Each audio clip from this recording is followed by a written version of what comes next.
Have you ever walked away from a social gathering surrounded by people, yet felt completely alone? Think about it. You shared laughs, exchanged pleasantries, perhaps even engaged in what seemed like meaningful conversation. But as you left, an emptiness lingered, a void no amount of social interaction could fill. It's as if you were thirsty and instead of water you were handed beautiful empty glasses. This emptiness is not a failure of connection, but rather a profound signal from your deepest self, a signal most people misinterpret their entire lives. What if I told you that this emptiness is not something to escape, but something to understand?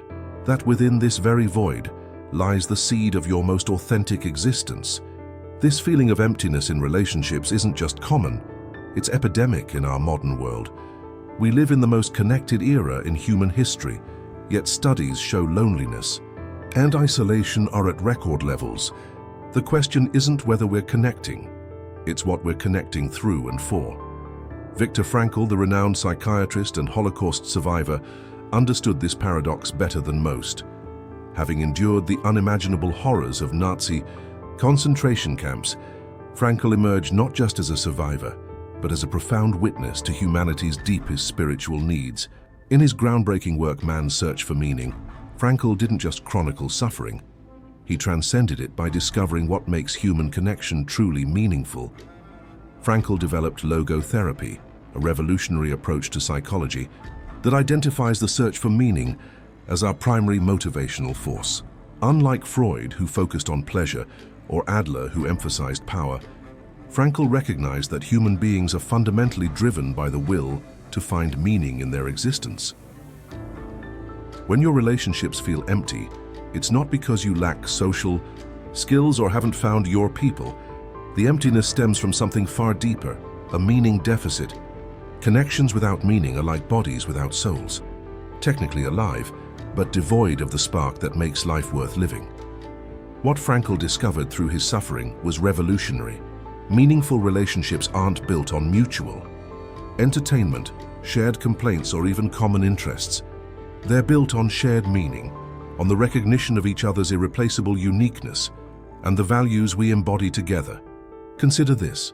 How many of your relationships are based on convenience rather than purpose? How many conversations skim the surface of life rather than diving into its depths? This isn't about being intellectual or philosophical in every interaction.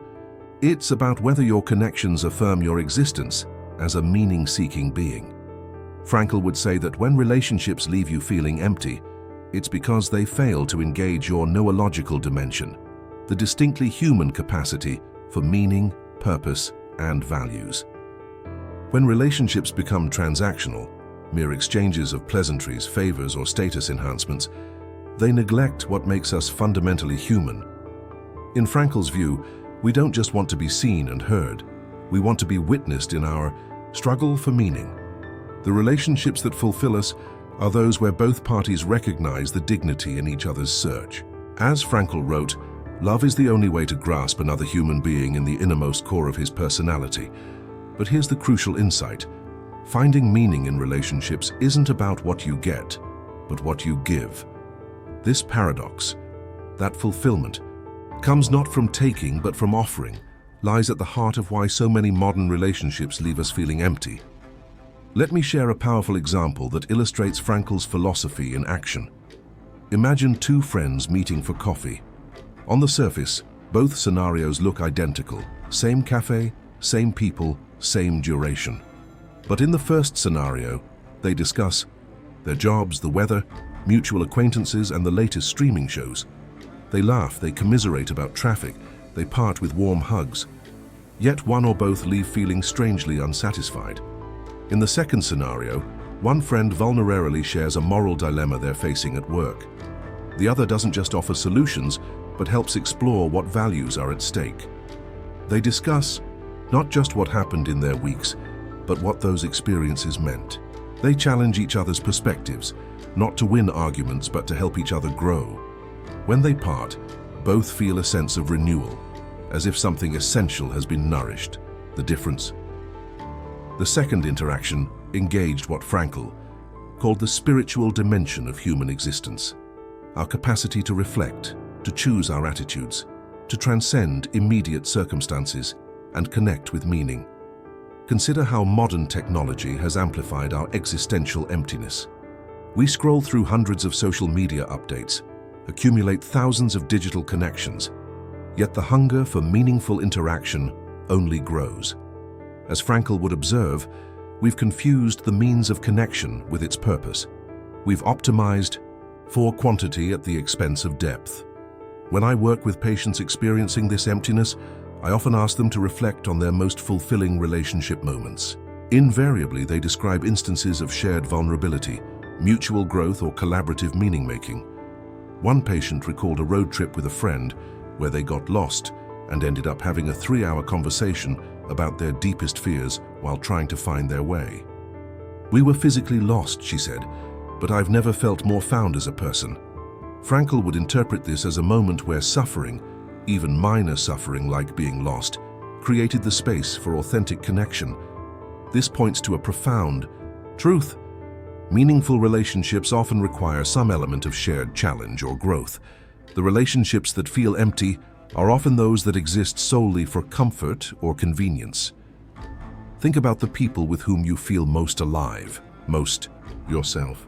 I'd wager these aren't relationships built around flattery or entertainment, but those where you've faced challenges together, where you've been seen in both strength and vulnerability, where you've grown as a result of the connection. Frankl's concentration camp experiences revealed an astonishing truth.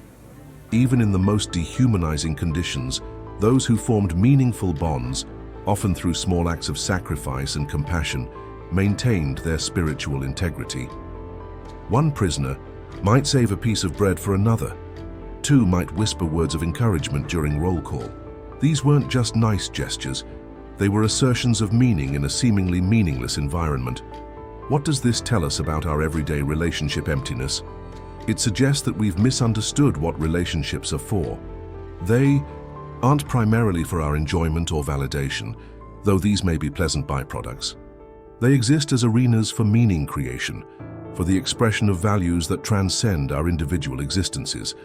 The emptiness you feel after socializing might actually be a healthy response, your authentic self signaling that something essential was missing.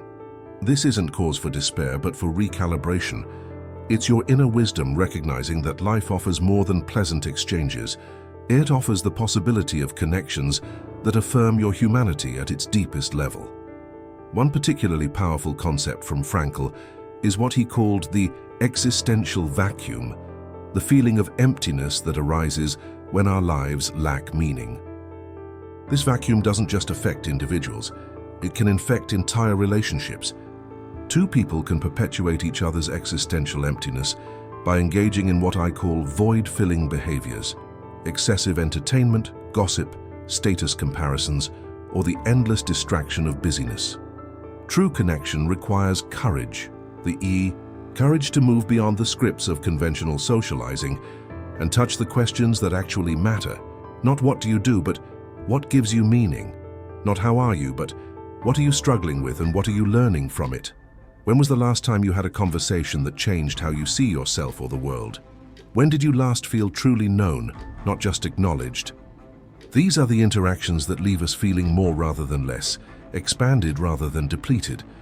If this resonates with you, subscribe now and join us as we continue exploring Viktor Frankl's profound insights on meaningful living.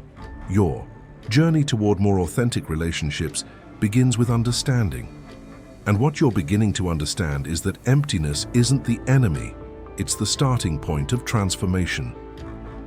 So how do we transform our relationships from empty exchanges to meaning-rich connections? Frankl offers us several practical pathways, though they require courage and intentionality. First, practice what I call meaning-centered listening. Most of us listen to respond or relate. We're mentally preparing our next statement while the other person is still speaking. Meaning-centered listening asks different questions. What values is this person expressing? What meaning are they creating or seeking in this situation? What existential themes, freedom, isolation, mortality, meaning, are present in their story? For example, when a friend complains about their job, Don't just commiserate or offer solutions. Ask what about the situation conflicts with their values. What meaning would they like their work to have? This shifts the conversation from problem solving to meaning exploration and often leads to deeper insights than conventional advice. Second, bring awareness to what Frankl called the tragic triad of human existence: pain, guilt, and death. This sounds depressing, but acknowledging these realities actually creates space for more authentic connection. Our culture encourages us to keep conversations positive and light, which often means superficial. Yet our most meaningful relationships are usually those where we can discuss our sufferings, our moral struggles, and our awareness of life's finitude. Try this experiment. The next time someone asks, "How are you?" answer truthfully about a challenge you're facing, but frame it in terms of what you're learning or how you're trying to respond constructively. Notice how this often creates an opening for a more meaningful exchange. Third, practice what Frankl called dereflection, the shifting of focus away from yourself and toward others, or toward a shared purpose. Much of our relationship emptiness stems from self-preoccupation. Will they like me? Am I impressive enough? What are they thinking of me? By redirecting attention to the other person's experience, or to a purpose beyond the interaction itself, we paradoxically become more present and authentic. One powerful way to implement this is through shared service activities. Relationships, formed while working together toward meaningful goals, whether volunteering, creating something of value, or helping others, often develop depth without effort. The shared purpose provides a foundation for connection that purely social interactions may lack. Here's a perspective shift that many find transformative. What if relationship emptiness isn't something to escape, but something to explore? What if that very feeling of something's missing is your most authentic self signaling that you're ready for greater depth and meaning? This shifts emptiness from a problem to a compass, pointing you toward what truly matters. The discomfort you feel after shallow socializing isn't failure. It's your human capacity for meaning asserting itself. It's the part of you that knows life offers more than pleasant distraction. Consider this. In Frankl's view, meaning can be discovered in three primary ways: through creative work, through experiences of beauty and love, and through our attitude toward unavoidable suffering. The relationships that leave us feeling most fulfilled typically engage at least one of these dimensions. They involve creating something together, truly seeing and appreciating each other, or supporting each other through challenges with dignity and purpose. One patient discovered this truth after years of feeling disconnected despite an active social life. "I realized I'd been using people as escape from my own life rather than as companions in creating meaning," he told me. He began inviting friends into his photography hobby, sharing not just activities, but his perspective on what made certain images meaningful to him. "For the first time," he said, "I feel like I'm bringing my whole self to my friendships." This points to another crucial insight. Meaningful relationships require us to bring our authentic selves, our values, our creative interests, our spiritual questions, our vulnerabilities. Many of us have learned to compartmentalize, showing only certain aspects of ourselves in different contexts. But this fragmentation itself contributes to feeling empty after social interactions. If you're only bringing your social self to relationships, of course they'll feel hollow. Expanding your mind, leave a like, but stay with me for one more vital insight that could transform how you connect with others forever.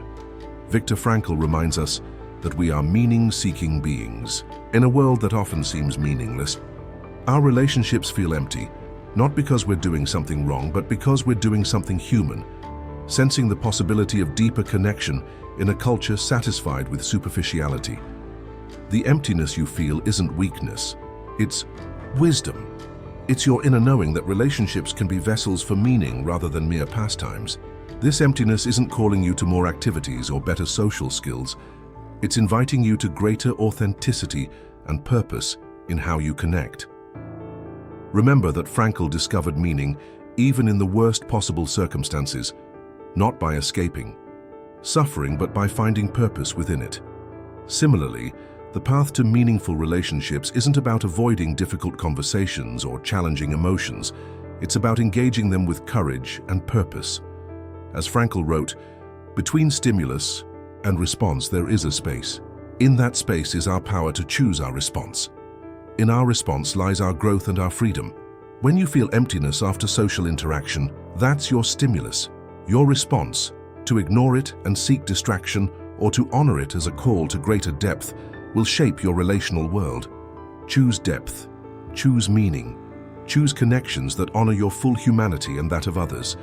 The emptiness you feel isn't the end of the story. It's the beginning of a more authentic way of being with others. If these words have touched something in you, if you recognize this hunger for deeper connection, take a moment now to subscribe to this channel and join a community of seekers. Leave a like to help this message reach others who may be silently struggling with the same emptiness you've felt. Share in the comments the word meaning to signal your commitment to more authentic connections, and tell us about a relationship that has brought true meaning to your life. Your story might be exactly what another viewer needs to hear. Turn on notifications so you don't miss our next exploration of Viktor Frankl's transformative insights. Each video is designed not just to inform, but to awaken, to help you live with greater purpose and authenticity. The relationships that heal us aren't the ones that distract us from our existential questions.